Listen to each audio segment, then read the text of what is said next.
শুভ সন্ধ্যা। আমরা পরমেশ্বর ভগবানের নাম স্মরণ করে আজকের অনুষ্ঠান শুরু করব।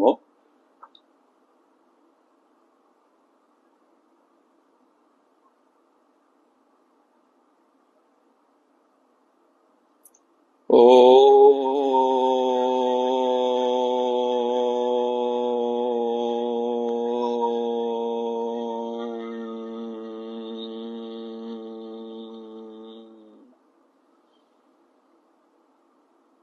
শ্রী পরমাত্মনে নমঃ। অনুষ্ঠানে উপস্থিত সবাইকে অনেক অনেক ধন্যবাদ, ভালোবাসা, শুভেচ্ছা এবং প্রণাম। শ্রীমদ্ ভগবদ গীতা আলোচনা শুরু করার পূর্বে আমরা আমাদের স্বরূপ চিন্তন করব। আমি শক্তিশালী আত্মা, আমি শক্তিশালী আত্মা, আমি দেহ নই, মন নই, বুদ্ধি নই, আমি নিত্য শুদ্ধ বুদ্ধ মুক্ত আত্মা, আমি সচিৎ আনন্দময়।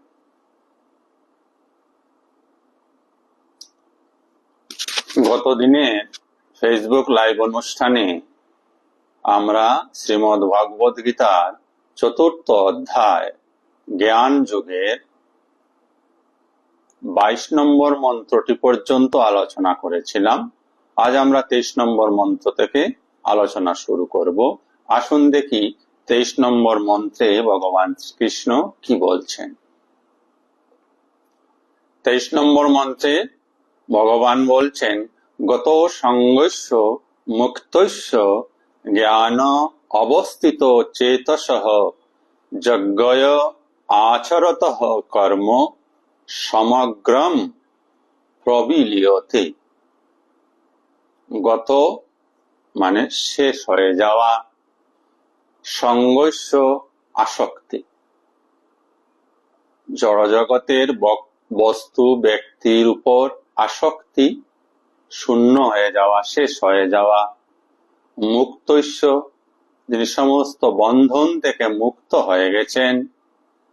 জ্ঞান, জ্ঞানে অবস্থিত, অবস্থান করছে। চেতসা, যার চেতনা। যজ্ঞয় আচরিত, যজ্ঞ মানে এখানে কর্ম, যজ্ঞ কর্ম, সেটা জ্ঞান যজ্ঞ হতে পারে, ভক্তি যজ্ঞ হতে পারে, কর্মযজ্ঞ হতে পারে।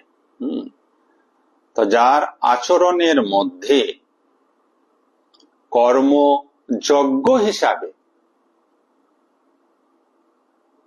পরিসমাপ্তি পায়, তার কি হয়? সমগ্রম প্রবিলীয়তে, সে যে কর্মই করুক না কেন সব কর্ম লয় হয়ে যায়।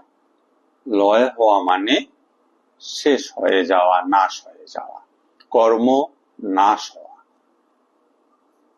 কর্ম নাশ হওয়া মানে কি? কর্ম নাশ হওয়া মানে কর্ম ক্ষয় হয়ে যাওয়া। কর্ম ক্ষয় হলে কি হয়? সেই কর্ম আর নতুন কর্মের সৃষ্টি করতে পারে না। তো ২৩ নম্বর মন্ত্রে ভগবান শ্রীকৃষ্ণ বলছেন, গত সঙ্গস্য,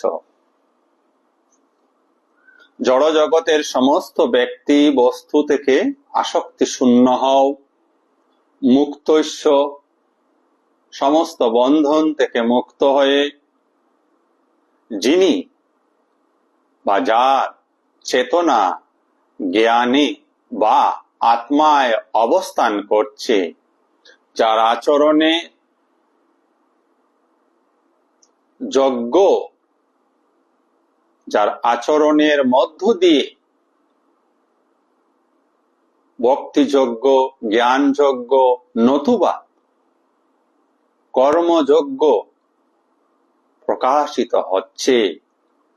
কেন এতগুলি যজ্ঞের কথা বলা হলো? জ্ঞানযজ্ঞ, কর্মযজ্ঞ, ভক্তিযজ্ঞ। আমাদের শাস্ত্রে এই ধরনের ব্যবস্থা রয়েছে যে ভক্তির পথ দিয়ে, কর্মের পথ দিয়ে, জ্ঞানের পথ দিয়ে সেই চৈতন্যকে পাওয়া যায়, মুক্ত হওয়া যায়। কে কিভাবে মুক্ত হয়েছেন? যে যেভাবে মুক্ত হয়েছেন তার চরিত্রে, তার আচরণে সেই মুক্তি বিষয়ক কর্মগুলি প্রতিফলিত হবে। তাই এতগুলি কথা এখানে বলা। যজ্ঞ আচরত, অর্থাৎ আচরণের মধ্যে সেগুলি প্রকাশিত হবে, প্রকটিত হবে। আর যার ফলে সেই জ্ঞানী ব্যক্তি বা সেই আধ্যাত্ম চেতনাশীল ব্যক্তি বা সেই মুক্ত পুরুষ যে কাজই করেন না কেন, তার সমস্ত কর্ম লয় হয়ে যাবে, কর্ম নাশ হয়ে যাবে, কর্ম ক্ষয় হয়ে যাবে। অজ্ঞানী মানুষের কর্ম ক্ষয় হয় না, তাই একটি কর্মের পর আরেকটি কর্মের সৃষ্টি হয়। আমরা কামনা বাসনা যুক্ত হয়ে কর্ম করি, তার ফলে কি হয়? বা আসক্তি যুক্ত হয়ে কর্ম করি, তার ফলে কি হয়? যে জায়গায় গিয়ে পৌঁছায় সেখান থেকে আবার নতুন করে আসক্তির সৃষ্টি হয়, মোহের সৃষ্টি হয়। তাই ভগবান প্রথমেই বললেন গত সংঘর্ষ, যার মোহ বা আসক্তি শেষ হয়ে গেছে। নিজের জীবনের সঙ্গে যখন আমরা এই মন্ত্রটিকে মিলিয়ে দেখব, তখন তার সামগ্রিকভাবে তার অর্থ আমাদের কাছে বোধগম্য হবে। তার পরবর্তী মন্ত্রে এসে ভগবান বললেন, ব্রহ্মের স্বরূপ নির্ণয় করলেন। শ্লোক নম্বর 24। ব্রহ্মার্পণম ব্রহ্ম হবির ব্রহ্মাগ্নৌ ব্রহ্মণাহুতম ব্রহ্মৈব তেন গন্তব্যম ব্রহ্ম কর্ম সমাধিনা। ব্রহ্মার্পণম, ব্রহ্ম যুগ অর্পণম, যাহা ব্রহ্মতে অর্পণ করা হয় তাহাকেই একসঙ্গে বলা হচ্ছে ব্রহ্মার্পণম। ব্রহ্ম, ব্রহ্মতে যা অর্পণ করা হচ্ছে তাহাও ব্রহ্ম। হবি, আমরা প্রথমে সাধারণ অর্থ দ্বারা বুঝবো। হবি, হবি মানে ঘৃত। ব্রহ্মাগ্নৌ, ব্রহ্ম অগ্নি, অর্থাৎ যখন যজ্ঞ করা হয়, হোমাগ্নি করা হয়, তখন যে আগুন জ্বলে সে আগুনটাকে বলা হচ্ছে ব্রহ্মাগ্নি। ব্রহ্ম যুগ অগ্নি, অগ্নিকেও ব্রহ্ম রূপে ভগবান শ্রীকৃষ্ণ বুঝাতে চেয়েছেন। ব্রহ্মণা হুতম, ব্রহ্মের দ্বারা আহুতি দেওয়া হচ্ছে। ব্রহ্মৈব তেন গন্তব্যম, যা আহুতি দেওয়া হচ্ছে তাহা কোথায় যাবে? ব্রহ্মের নিকটে যাবে। কেন যাবে?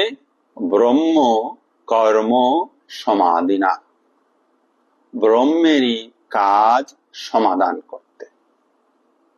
এই হচ্ছে তার বাংলা অর্থ। তার গভীরতায় আমরা একটু প্রবেশ করে বিষয়টাকে বোঝার চেষ্টা করব। যারা জ্ঞান যোগের সাধক,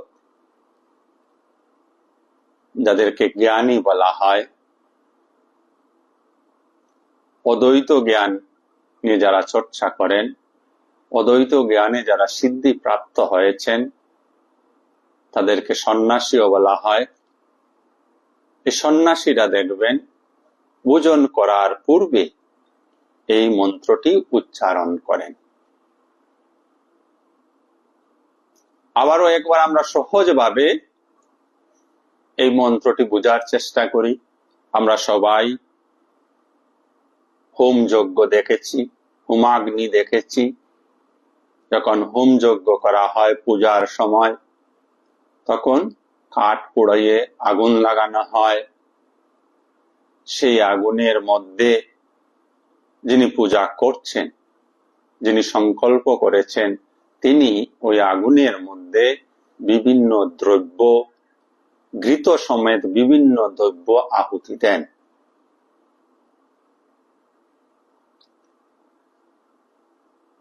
এই পিকচার আমাদের সবার কাছে পরিষ্কার হয়ে আছে। ভগবান শ্রীকৃষ্ণ কি বলতে চাইছেন, যে ওই যে হোমের আগুন, সেটাও ব্রহ্ম।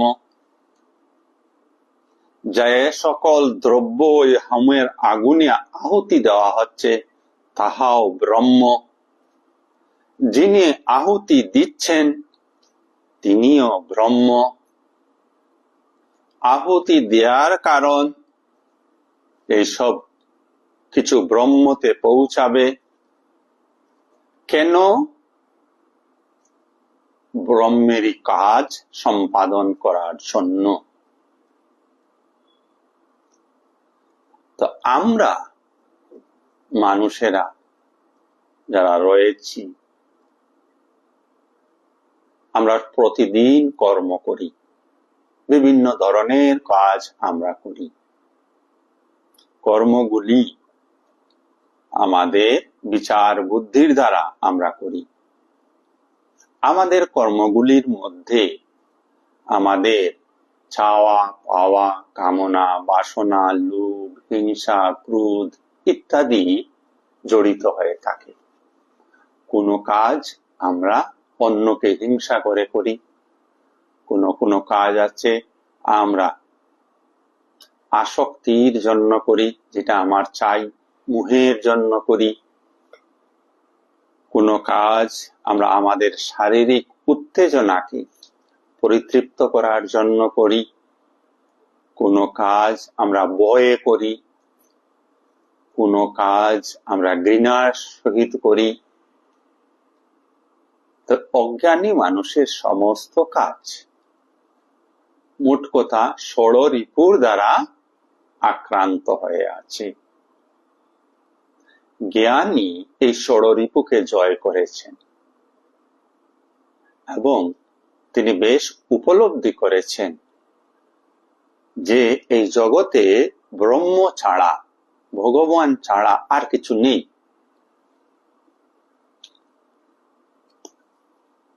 আমরাও সহজভাবে বা আমাদের সাধারণ বুদ্ধিকে ব্যবহার করে এই কথাটা বুঝতে পারি।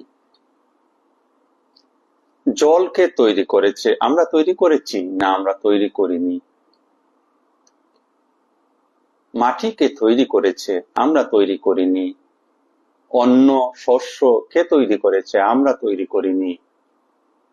ফলমূল আদি ইত্যাদি কে তৈরি করেছে? আমরা তৈরি করিনি। সব সৃষ্টিকর্তা তৈরি করেছেন। কিসের জন্য তৈরি করেছেন? তিনি যত সকল জীব এই পৃথিবীতে সৃষ্টি করেছেন, তাদের পোষণের জন্য সবকিছু ব্যবস্থা করে রেখেছেন। আপনি একখানা বিল্ডিং তৈরি করেছেন, যে মাটিতে আপনার বিল্ডিং খানা খাড়া হয়ে আছে, দাঁড়িয়ে আছে, সেই মাটি টুকরা আপনি কি জন্মের সময় নিয়ে এসেছিলেন? আনেননি। এই মাটি এই জগতেই আছে। আমরা স্বার্থান্বেষী মানুষেরা জমির ক্রয় বিক্রয় করছি। বেশি জমি তো নিজেকে বেশি ধনী, অন্যর চাইতে নিজেকে বেশি সম্পদশালী ইত্যাদি ভাবনা আমরা করছি। আমাদের মধ্যে হিংসা, আমাদের মধ্যে আধিপত্য, আমাদের মধ্যে আমি সবচেয়ে বড়, এই ধরনের ভাবগুলি আমরা এগুলির মধ্য দিয়ে প্রকাশ করছি। মোট কথা আমি যা বলতে চাইছি, এই যে বিল্ডিংটি তৈরি করলেন, তাতে যে মাটি ব্যবহৃত হলো, সে মাটি আপনার নয়। বিল্ডিং এর যত সামগ্রী, মাটি থেকেই উৎপন্ন, যেমন ইট মাটি থেকে উৎপন্ন, সিমেন্ট মাটি থেকে উৎপন্ন, লোহা মাটি থেকে উৎপন্ন। একই মাটির বিভিন্ন রূপান্তর মাত্র। এই সমস্ত কিছু দিয়ে আপনি ঘর তৈরি করলেন, গাছ কেটে দরজা জানালা তৈরি করলেন, বা আজকাল অ্যালুমিনিয়ামের ইসে আছে, অ্যালুমিনিয়ামও মাটি থেকে আসছে, মাটির নিচে সব পাওয়া যাচ্ছে এগুলি। তো এটা আপনার কোনটা? আমাদের কি কিছু আছে এখানে? আমাদের কিছু নেই। তো সৃষ্টিকর্তা এগুলি সৃষ্টি করে রেখেছেন, আর এইগুলির মধ্যেই সৃষ্টিকর্তা নিজেকে বিভিন্ন ভাবে প্রকাশ করে রেখেছেন। এই যে পৃথিবীতে এত মানুষ, এত জীবজন্তু, কি এগুলি?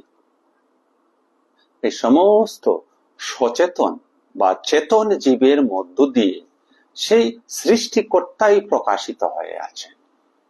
কোন জীব নেই, জীব আমরা নাম দিয়েছি। সব কিছুর মধ্যেই পরমাত্মা রয়েছেন, সেই সৃষ্টিকর্তা রয়েছেন। তাইনি বিভিন্ন রূপে, বিভিন্ন নামে এবং সেইগুলি জিনিস বিভিন্ন ব্যবহারে সমস্ত জীবকুল ব্যবহার করছে। অদ্ভুত সৃষ্টিকর্তার এক খেলা। তাই আপনি পূজা দিচ্ছেন, ফুলটা কি আপনার? আপনার তো ফুল নয়। আপনি পূজার সময় জল ব্যবহার করছেন, জলটা কি আপনার? আপনার নয়। ফুলটাও ভগবান, ফুলটাও ঈশ্বরের সৃষ্টি। যার সৃষ্টি মালিক সে, যা সৃষ্টি করেছে সেই তো মালিক। আমরা মাছ থেকে বলে ফেলি আমি মালিক। জমি সৃষ্টি করেছেন সৃষ্টিকর্তা, ঈশ্বর, ভগবান, আল্লাহ, গড, যাই যে যাই বলি না কেন। আমি আমার ক্ষমতা বলে, সে টাকার ক্ষমতায় হোক, সে আমার শারীরিক ক্ষমতার বলেই হোক, এক খণ্ড জমি অধিকার করে নিয়েছি। আর কি বলছি? যে আমি এই জমির মালিক। আদৌ কি আমরা মালিক? আমরা মালিক নই। এটাই জ্ঞানের কথা, এটাই ধর্মের কথা, এটাই আধ্যাত্মিক কথা। হ্যাঁ, ব্যবহারিক ভাবে জগৎকে ব্যবহারের জন্য আপনি এই ভূখণ্ডের মালিক হয়ে আছেন, এই জমিটুকরুর মালিক হয়ে আছেন, তার রক্ষণাবেক্ষণা করছেন। কিন্তু আসল মালিক আমি বা আপনি নই, আসল মালিক সৃষ্টিকর্তা। এই কথা, এই জ্ঞান যার হয়েছে, তিনি সাধু পুরুষ, তিনি ধার্মিক মানুষ। তখন তার মধ্যে অহংকার আসবে না, ক্রোধ আসবে না, সে রিপুকে জয় করে নেবে। প্রতিটি মানুষকে, প্রতিটি জীবকে সে ঈশ্বরের এক অদ্ভুত সৃষ্টি বলে তার ধারণা হবে, জ্ঞান হবে। ইহাই জ্ঞান, ইহাই আধ্যাত্মিকতা। জগৎ জুড়ে ধর্মের নামে যেসব কিছু হয়ে চলছে, সেসব কিছুর মধ্যে অধিকাংশ ক্ষেত্রে, আমি বলছি না যে সব ক্ষেত্রে খুব কিসে হচ্ছে, প্রত্যেক ধর্মে অধিকাংশ ক্ষেত্রে ধর্মের নামে অহংকার, হিংসা, ক্রোধ, কামনা বাসনা ইত্যাদি প্রতিফলিত হচ্ছে।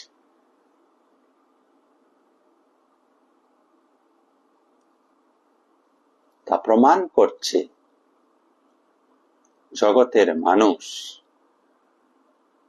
ধর্মের গূঢ় তত্ত্বকে ধারণ করতে পারেনি। তাই ভগবান ২৪ নম্বর মন্ত্রে প্রমাণ করলেন, বলে দিলেন যে তোমার জীবনে যা কিছু তুমি ব্যবহার করছো, যা কিছু করছো, যা খাচ্ছ, যাখানে ঘুমাচ্ছ, যা দিয়ে গাড়ি বাড়ি তৈরি করছো, যে মাটি দিয়ে হাঁটছো, যে বাতাসে শ্বাস প্রশ্বাস নিচ্ছ, যে আকাশের নিচে ঘুরে বেড়াচ্ছ, সমস্ত কিছু আমি, আমার মানে পরমাত্মার সৃষ্টিকর্তা। তো পূজার নামে তুমি যা কিছু অর্পণ করছো, সৃষ্টিকর্তারই জিনিস তুমি সৃষ্টিকর্তাকেই অর্পণ করছো। তো আপনি বা আমি যেসব কর্ম করছি, সেই সব কর্ম যদি শুভ কর্ম হয়, অশুভ কর্মের কথা বলা হচ্ছে না, শুভ কর্ম যদি হয়, সেই শুভ কর্ম জগতেরই মঙ্গল সাধন করবে। জগতের মঙ্গল সাধন মানে সেই সৃষ্টিকর্তা বা ঈশ্বরকে সন্তুষ্ট করা। তিনি এই জগৎ সৃষ্টি করে রেখেছেন, তার মধ্যে শ্রেষ্ঠ জীব হিসাবে মানুষকে তৈরি করে দিয়েছেন। আর মানুষের এটা উত্তর দায়িত্ব, তার এই জগৎকে সুন্দর করে রাখা, ভালো করে রাখা। আমরা কি সে কাজ করছি? জগতের মানুষ সে কাজ করছে না, সবাই নিজের নিজের কথা ভাবছে। আর নিজের নিজের কথা যখন ভাবতে শুরু করে মানুষ, তখন কি হয়? এই জগৎ সংসারে অশান্তি। কারণ আমি আমার কথা ভাবছি, আপনি আপনার কথা ভাবছেন। আপনি আমার উন্নতি চাইছেন না, আমি আপনার উন্নতি চাইছি না। দুজনের মধ্যে কি হবে? কম্পিটিশন। কম্পিটিশনে কি হবে? আমি আপনাকে ছলে বলে কৌশলে পিছিয়ে ফেলে ও আগে যাওয়ার চেষ্টা করব, তদ্রূপ ভাবে আপনিও আমাকে করছেন। আর তার জন্যই সারা বিশ্ব জুড়ে মারামারি, ধর্মের নামে মারামারি, সম্পদের নামে মারামারি চলছে। মূল কেন্দ্রীভূত জ্ঞান মানুষের মধ্যে হারিয়ে গেছে, যে কিসের জন্য মারামারি করছি। এগুলি তো কিছুই আমার নয়। আমি কয়েকদিনের অতিথি, কয়েক বৎসরের অতিথি। কেউ 60 বৎসর, কেউ 70, কেউ 80 বৎসরের অতিথি। তারপরে এই জগৎ থেকে চলে যেতে হবে। এগুলি এমনি পড়ে থাকবে। আপনি জন্ম নেওয়ার আগে এগুলি ছিল, আপনি চলে যাবেন, এগুলি থাকবে। তো মধ্যবর্তী সময়ে আপনি বা আমি কেন চিৎকার করে বেড়াচ্ছি যে আমার আমার? দুইটা ভাব। আমি আগেও বলেছি যে আপনি আপনার কর্ম প্রচেষ্টায়, সৎ কর্মের প্রচেষ্টায় যা কিছু আপনি অর্জন করেছেন, তার দেখাশোনা করার দায়িত্ব আপনার। নিজেকে মালিক না ভেবে মালিক ঈশ্বর। আমার কাছে এগুলি এসছে, ঈশ্বর আমাকে এগুলি দিয়েছেন, আমি এগুলি রক্ষণাবেক্ষণ করব, এবং এইগুলি রক্ষণাবেক্ষণ করতে গিয়ে যাতে অন্যের অমঙ্গল না করি, অন্যের অপকার না করি। পৃথিবীর প্রতিটা মানুষ যদি এই ভাবনাটাকে গ্রহণ করতে পারে, তাহলে পৃথিবী সুন্দর হতে সময় লাগবে না।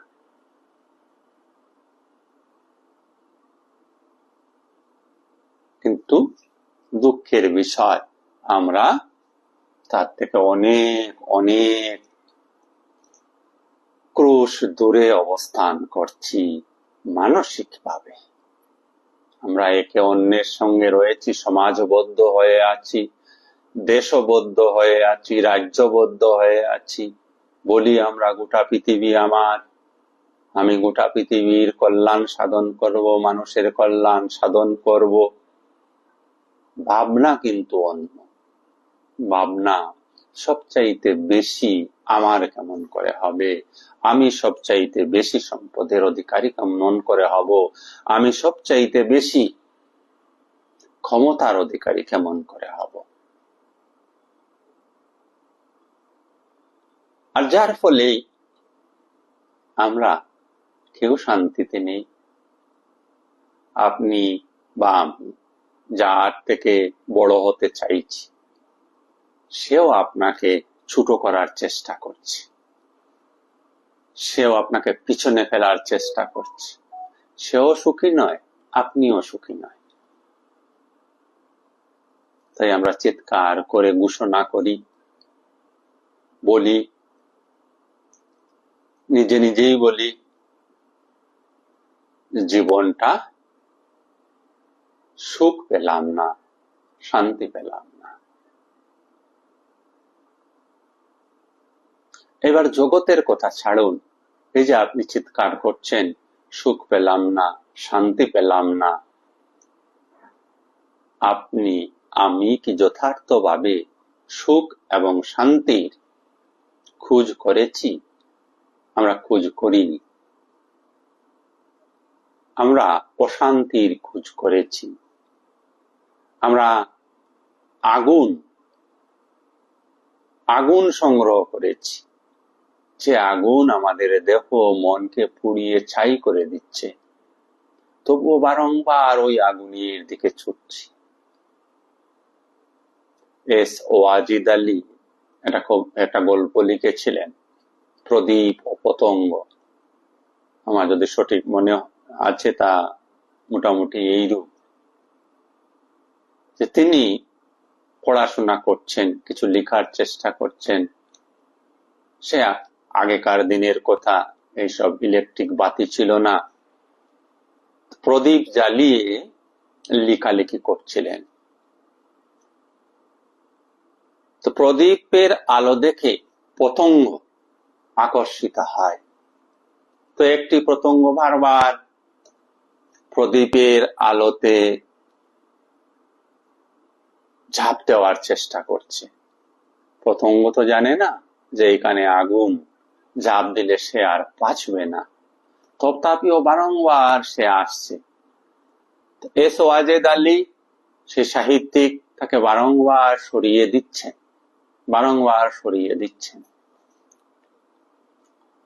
না, পতঙ্গটি নাছুড় বান্দা, সে আগুনে ঝাঁপ দেবেই। তখন এস ওয়াজেদ আলী লিখছেন যে পতঙ্গকে আর আটকানো গেল না, সে যেন ওই আগুনে পুড়ে ছাই হতেই চায়। আমি অনেকবার চেষ্টা করলাম, কিন্তু তাকে আটকানো গেল না। গল্পটি এখানে শেষ। তার গভীরতার আমরা যদি প্রবেশ করে দেখি, ভগবান আমাদেরকে যখন সৃষ্টি করেছেন, আমাদেরও ওই আগুনের প্রতি আমরা আকৃষ্ট হয়েছি। আগুন বলতে ষড়রিপু দ্বারা আক্রান্ত হওয়া, আগুন বলতে কামনা বাসনাকে বুঝুন। তো কামনা বাসনাগুলিকে চরিতার্থ করতে গিয়ে অনেক সময় আমরা আঘাত পেয়েছি। ভগবান আমাদেরকে সরিয়ে দিয়েছেন। আঘাতটা কেন ভগবান দিয়েছেন? ভগবান এটা আমাদেরকে এক সতর্কীকরণ করে দিয়েছিলেন। যেভাবে এস ওয়াজেদ আলী পতঙ্গটিকে বারবার সরিয়ে দিচ্ছেন। পতঙ্গটিকে তিনি যদি কিছু হাত দিয়ে মারতেন, তাহলে পতঙ্গটি মারা যেত। সে তো ছোট্ট, তাই হাতের চাপায় সে মারা যেত। তাই তিনি তাকে বড় সস্নেহে একটু দূরে সরিয়ে দিচ্ছেন, কিন্তু সে আবারও চলে আসে। ঠিক সেইভাবে ভগবান দয়ার সঙ্গে, করুণার সঙ্গে, পরম স্নেহে আমরা যেই কামনা বাসনার আগুনের দিকে ছুটছি, সেখান থেকে আমাদেরকে মাঝে মাঝে ঠেলে দেন কিসের মাধ্যমে? কিছু আঘাতের মাধ্যমে, যাতে আমাদের সম্যক জ্ঞান হয় যে আগুনকে ধরতে চাইছি, সে আগুন ধরলে জীবন পুড়ে ছারখার হয়ে যাবে। তাই সেদিনও বলেছিলাম যে আমাদের জীবনে যেসব ছোটখাটো দুঃখ আসে, যেসব ছোটখাটো আঘাত আসে, এগুলি আমাদের জীবনে প্রয়োজন। এই জন্যই প্রয়োজন, এইগুলির মধ্য দিয়ে ভগবান ইঙ্গিত দিতে চান যে তুমি যে পথে হাঁটছো, তুমি যে পথে চলছো, সেই পথ ঠিক নয়, সাবধান হও। যারা বুদ্ধিমান তারা সাবধান হয়ে যায়, আর আমার মতো যারা অজ্ঞানী তারাও ঝাঁপিয়ে পড়তে চায়। কিছু হাসিল হয়, কিন্তু শেষে সবই হারিয়ে যায়, কিছুই রক্ষা করা যায় না। মনের শান্তি যদি তা থাকে, মনে যদি আনন্দ না থাকে, কোটি কোটি টাকার মালিক টাকা কি মানুষটাকে শান্তি দিতে পারছে? পারছে না। শান্তি স্বতন্ত্র বিষয়। টাকাতে শান্তি নেই, সম্পদে শান্তি নেই, কামনা বাসনায় শান্তি নেই, হিংসা দেশে শান্তি নেই, আসক্তি মোহতে শান্তি নেই। এগুলি অশান্তির কারণ। অর্থই অনর্থের মূল। এগুলিকে ত্যাগ করারও প্রয়োজন নেই। আগেও বলেছি, এইগুলি যে পরিশ্রমের মাধ্যমে আপনার কাছে এসেছে, শুধু এই জ্ঞানটাকে প্রতিষ্ঠিত করে রাখতে হবে। এইগুলি আমার কাছে এসছে, আমি এইগুলির তদারকি করব। এই তদারকির দায়িত্ব দিয়েছেন ভগবান আপনাকে, আমাকে। অন্য কিছুর দায়িত্ব দেননি। আর তদারকির দায়িত্ব পেয়ে আমরা ভাবছি আমরা মালিক হয়ে গেছি, আর ক্রমশ আমাদের আসক্তি বাড়ছে। ওই সেন্সটাকে রেখে যা সম্পদ এসছে, যাই দুঃখ আসুক, কষ্ট আসুক, সুখ আসুক, আনন্দ আসুক, সবকিছুকে ভগবানের প্রসাদ বলে। অর্থাৎ আমার জীবনে এই সব জিনিসের প্রয়োজনীয়তা আছে বলেই ভগবান বড় করুণা করে আমার কাছে এইগুলি দিয়েছেন, পাঠিয়েছেন। তো ওইগুলোকে শ্রদ্ধার সহিত গ্রহণ করুন, আনন্দের সহিত গ্রহণ করুন, তবেই মন আনন্দে ভরে উঠবে। কোথা থেকে মনে আনন্দের বাতাস বইবে সেটা বুঝতেও পারবেন না, কারণ আনন্দ বাইরে নেই, আনন্দ আপনার আমার সকলের ভিতরেই রয়েছে। আর ওই আনন্দ আত্মজ্ঞানে রয়েছে। আমরা যে আত্মা স্বরূপ, আত্মার মধ্যেই আনন্দ। আত্মা চিৎ এবং সৎ, তিনি আছেন এবং তিনি জ্ঞান স্বরূপ। ওই জ্ঞানের দ্বারা এই আছে জিনিসটাকে যিনি উপলব্ধি করতে পারেন, তিনি আনন্দ উপভোগ করেন। জ্ঞানের সাহায্যে গড়ি, এটা গড়ি, গড়ির জ্ঞান। এই গড়িটা কি আমার? চিৎ মানে আছে, জ্ঞান হচ্ছে গড়ি। এইবার বিশুদ্ধ জ্ঞান নিয়ে আসুন, এই গড়িটা কি আমার? যদি আমার বলি, এই গড়ি বিকল হলে আমি কষ্ট পাবো। যদি এই গড়ি চুরি হয়ে যায়, আমি কষ্ট পেয়ে যাব। আমার কাজ এই গড়িকে সংরক্ষণ করে রাখা, এই গড়িটাকে যত্ন করে রাখা, যত্ন করে তার ব্যবহার করা। মালিক আমি নই, মালিক সেই পরমাত্মা, তিনি আমাকে ইহা দিয়েছেন।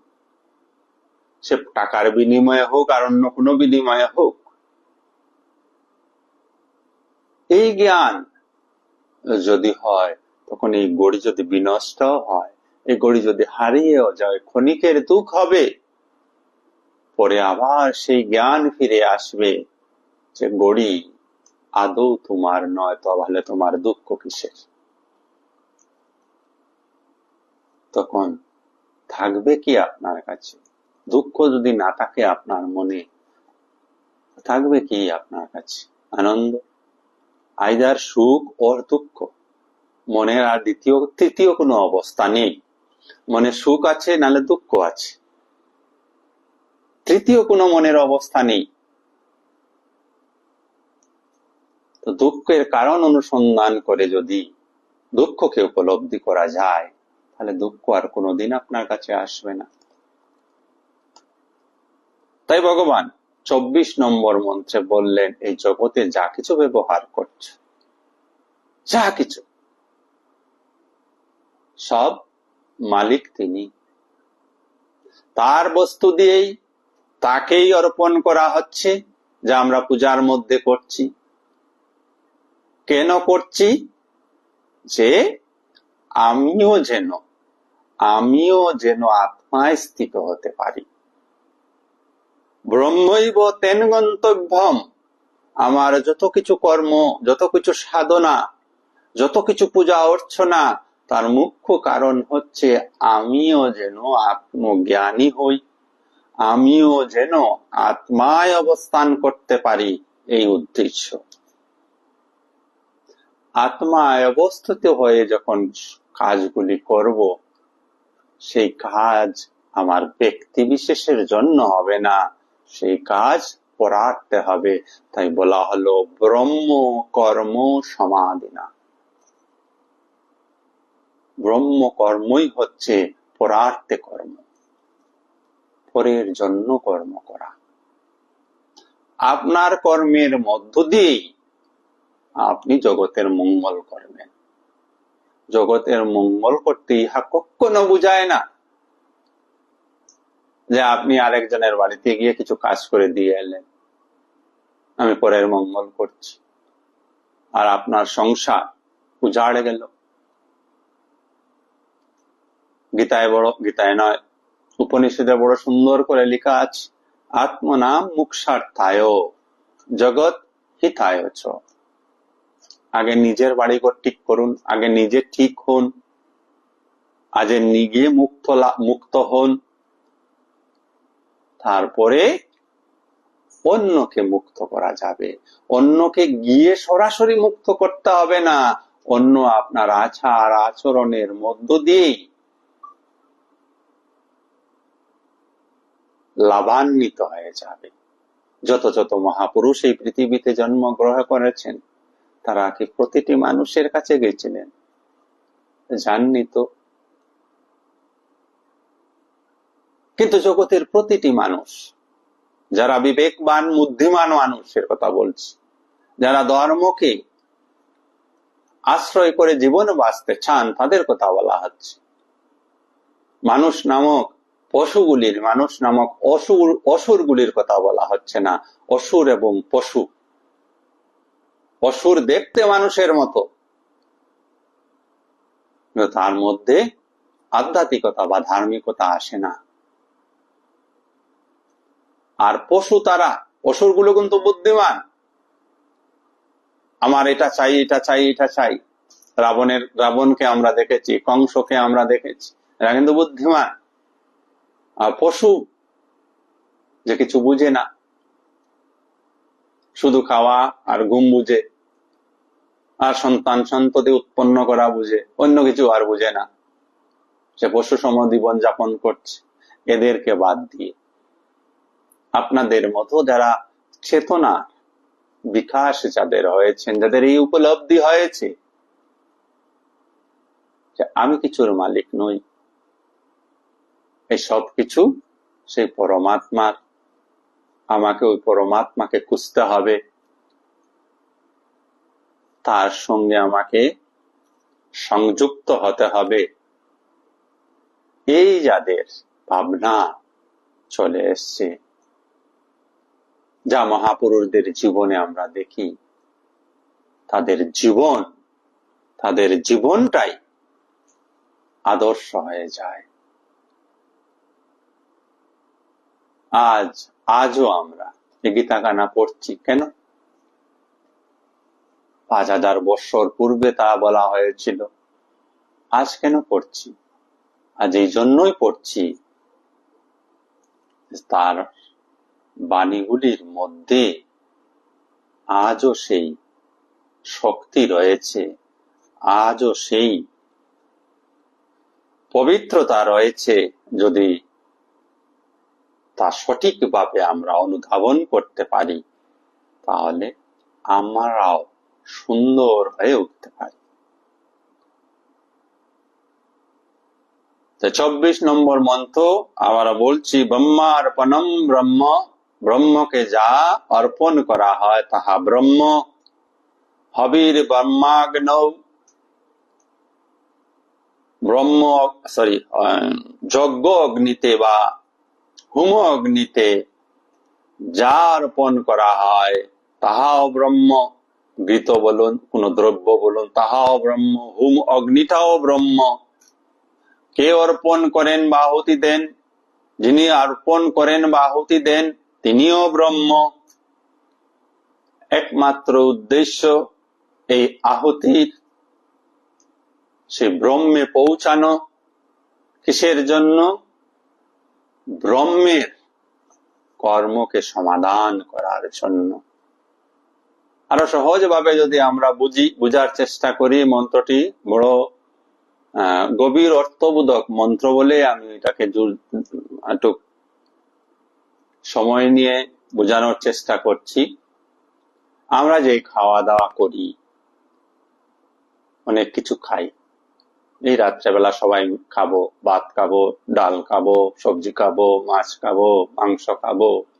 এই সমস্ত কিছু কি খাচ্ছি আমরা?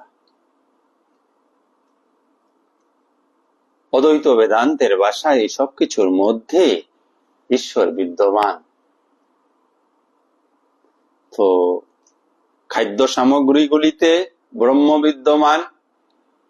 যিনি খাচ্ছেন তিনি ব্রহ্ম। তো ব্রহ্মকে গ্রহণ করছেন। এগুলি যাচ্ছে কোথায়? পেটের মধ্যে। কিসের জন্য? শক্তি সঞ্চয়ের জন্য। যে শক্তির সাহায্যে, যে দৈহিক শক্তির সাহায্যে সাধন করে সে পরমাত্মায় বা আত্মজ্ঞান লাভ করা। এটা একদম সহজভাবে বোঝানোর জন্য এই উদাহরণটা দেওয়া হলো। আমরা পরবর্তী মন্ত্রের দিকে অগ্রসর হই। যজ্ঞ বিভিন্ন প্রকারের হয়। সেসব যজ্ঞের কথা যেগুলি আমরা দেখেছি, অর্জুন সেই সময়কার সময়ে এগুলি অনেক যজ্ঞ তিনি দেখেছেন। তো তারও বুদ্ধি বা ধারণা ওই বিভিন্ন যজ্ঞের মধ্যে সীমাবদ্ধ হয়ে আছে। যেমন আমাদের হয়ে আছে আজও আমরা বিভিন্ন পূজা যজ্ঞ এগুলিতে বড় শ্রদ্ধা, বড় বিশ্বাসের সঙ্গে করে থাকি। আমরা এগুলিকে উপেক্ষা করে কিছু যে একটা ভাবতে পারবো তাও হয় না, যদি না প্রকৃত সৎসঙ্গ আমরা করি, প্রকৃত সদ্গুরু আশ্রয় লাভে সেই জ্ঞান আহরণের চেষ্টা না করি, তাহলে আমাদের দ্বারা সম্ভব হয় না। তাই ভগবান শ্রীকৃষ্ণ অর্জুনের এই আগে থেকে মাথায় যেসব বদ্ধমূল ধারণা রয়েছে সেইগুলিকে আঘাত করার চেষ্টা করছেন। তাই বলছেন, দৈবম এব অপরে, দৈবম এব অপরে যজ্ঞম যোগীন পর্যুপাসতে, ব্রহ্ম অগ্নৌ অপরে যজ্ঞম যজ্ঞেন এব উপজুহতি। দৈবম এব অপরে যজ্ঞম যোগীন পর্যুপাসতে, ব্রহ্ম অগ্নৌ অপরে যজ্ঞম যজ্ঞেন এব উপজুহতি, দৈবম মানে দেবতাদের পূজায়, এব অপরে এইভাবে অনেকে, অন্য অনেকে, দেবতাদের পূজায় অনেকে, যজ্ঞম যজ্ঞ করেন, যোগীন পর্যুপাসতে যোগীগণ যথাযথভাবে উপাসনা করেন। দেবতাদের পূজার চলে যোগীগণ যজ্ঞের মাধ্যমে যথাযথভাবে উপাসনা করেন। যোগী বলতে এখানে ভক্তি যোগীও হয়, জ্ঞান যোগীও হয়, কর্মযোগীও হয়।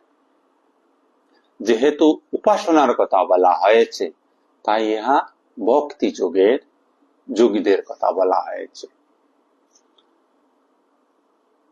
ব্রহ্ম অগ্নৌ, ব্রহ্ম অগ্নিতে, এব অপরে অন্যেরা, ব্রহ্ম অগ্নিতে অন্যেরা, যজ্ঞম যজ্ঞ, যজ্ঞেন যজ্ঞের দ্বারা, এব এইভাবে উপজুহতি আহুতি প্রদান করেন।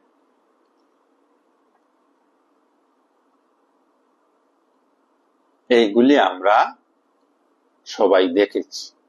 বিভিন্ন পূজা অনুষ্ঠানে, দেবী দেবতাদের পূজা অনুষ্ঠানে যজ্ঞ অনুষ্ঠান হয়, হোমাগ্নির অনুষ্ঠান হয়। এই হোমাগ্নির অনুষ্ঠানে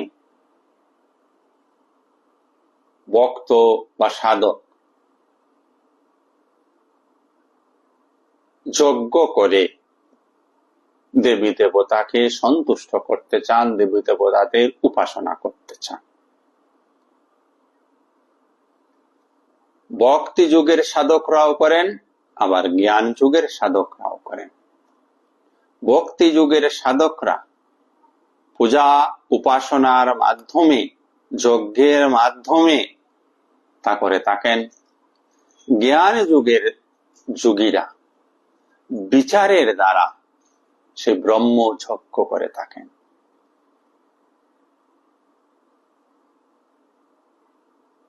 ভক্তি যুগে যারা রয়েছেন ওই পূজায় বিভিন্ন কিছু অর্পণ করেন, যজ্ঞে বিভিন্ন দ্রব্য আহুতি দেন, দিয়ে নিজেদের কামনা বাসনাকে জলাঞ্জলি দিতে চান, যাতে কামনা বাসনা থেকে তিনি মুক্ত হয়ে একদম ভগবত প্রেমে মাতুয়ারা হয়ে ওঠেন। এই হচ্ছে ভক্তিপথে উপাসনা পদ্ধতি। জ্ঞান যোগীরা কি করছেন? জ্ঞান যোগীরা বিচার করেন। তারা শুনলেন, তারপরে চিন্তন তাদের শুরু হয়। এই চিন্তনই হচ্ছে বিচার। বিচার করতে করতে যাহা অশুভ, যাহা অনিত্য, সেগুলি নেতি নেতি বিচার করে করে ত্যাগ করতে থাকেন মনে মনে। এই যে ত্যাগ, মনে মনে যে ত্যাগ, তাহাই আহুতি। এইভাবে তারা আহুতি দিয়ে দিয়ে নিজের মনের নাশ করেন। মনের মধ্যে এই কামনা বাসনা, লোভ, মোহ, ক্রোধ ইত্যাদি ইত্যাদি রয়েছে এবং এক সিরিজ রয়েছে, একটা দুটা নয়। কামনার বিভিন্ন রূপে কামনা, বিভিন্ন ধারণায় কামনা, বিভিন্ন ধারণায় লোভ, বিভিন্ন ধারণায় হিংসা আমাদের মধ্যে রয়েছে। তো জ্ঞানযোগী বিচার করছেন, শান্ত হয়ে বসছেন, চিন্তার উদয় হচ্ছে, চিন্তাটাকে দেখলেন, এই চিন্তাটা কোথায় থেকে এলো, তার গোড়ায় যাওয়ার চেষ্টা করলেন, গোড়ায় গিয়ে তার কারণ অনুসন্ধান করলেন, কার্য কারণ সম্বন্ধ। চিন্তা উঠা, কার্য। যখনই একটা চিন্তা উঠে তার একটা কারণ থাকে, ওই কারণে পৌঁছান। কারণটা আবার কার্য হয়ে যায়, তার আর একটা কারণ থাকে। এইভাবে যোগী অগ্রসর হন। তো গভীর থেকে গভীরে চিন্তনের মাধ্যমে গিয়ে ওই চিন্তাটিকে দগ্ধ করে দেন। এইভাবে করতে করতে মন পরিষ্কার হয়। মন পরিষ্কার হতে হতে যখন মনে কোনো অশুভ চিন্তা থাকবে না, তখনই বলা হয় মন নাশ হয়েছে। মন নাশ হওয়া মানে ব্রহ্ম সাক্ষাৎকার হওয়া, আত্মজ্ঞান হওয়া, আত্ম সাক্ষাৎকার হওয়া। এই হচ্ছে জ্ঞানীদের যজ্ঞ করার পদ্ধতি। আর আগে যা বললাম তা ভক্তি যুগের যোগীদের বা ভক্তি পথের যোগীদের উপাসনা পদ্ধতি। আগে বিচার করবেন, আমাদের শাস্ত্র বড় বিশাল। আমাদের শাস্ত্রে অরণ্যে যদি প্রবেশ করে যান তাহলে আর বের হতে পারবেন না। তাই আপনাকে নিজেকে প্রথমে বিচার করে নিতে হবে যে আপনি কোন পথ দিয়ে হাঁটবেন। আপনি ভক্তির পথ দিয়ে হাঁটবেন না জ্ঞানের পথ দিয়ে হাঁটবেন? তিনটা পথ আপনার কাছে আছে। তিনটা পথই আপনাকে আত্মদর্শন করিয়ে দেবে। কিন্তু এখানে একটি কথা রয়েছে, আপনার প্রবৃত্তি, আপনার টেন্ডেন্সি কোন দিকে, কোন পথে আপনি অগ্রসর হতে চান তা আপনাকে নির্ণয় করতে হবে। সে নির্ণয় কিভাবে করবে তার বিভিন্ন উপায় রয়েছে নিজেকে বিচার করার। সহসা যদি কিছুতে আপনার বিশ্বাস না হয় তাহলে বুঝুন যে আপনাকে জ্ঞানের পথে অগ্রসর হতে হবে। জ্ঞানীরা সহসা কিছু বিশ্বাস করতে পারেন না। যার বিশ্বাস সহজে হয় তিনি ভক্তি পথের প্রতীক হলে ভালো হয়।